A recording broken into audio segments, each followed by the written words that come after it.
Il est à peine 14 h et déjà plusieurs jeunes attendent d'être reçus par l'organisme qui les aidera à réaliser leur projet. Création d'une association, recherche de financement, conseil sur le statut d'auto-entrepreneur. Pour le Centre Information Jeunesse, cette nouvelle permanence répond à une réelle demande. La difficulté, c'est qu'il y a une forte évaporation entre l'idée et la mise en route du projet. On a beaucoup de projets qui meurent dans l'œuf simplement parce qu'on n'a pas eu cette première aide en termes de ressources et d'accompagnement méthodologique.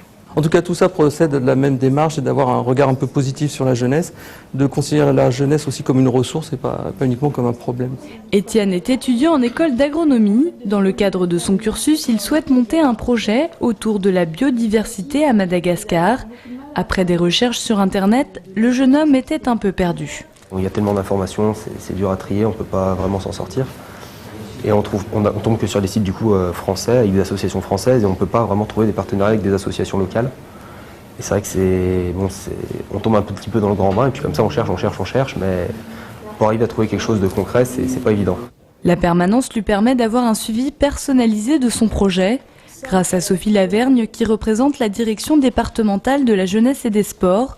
Étienne y voit plus clair. Avec elle, il monte son projet étape par étape. On voit avec eux s'ils ont formalisé le projet, s'ils ont une idée des objectifs, s'ils ont fait un budget, voilà. Donc on les encourage déjà à arriver avec quelque chose d'écrit, de formalisé.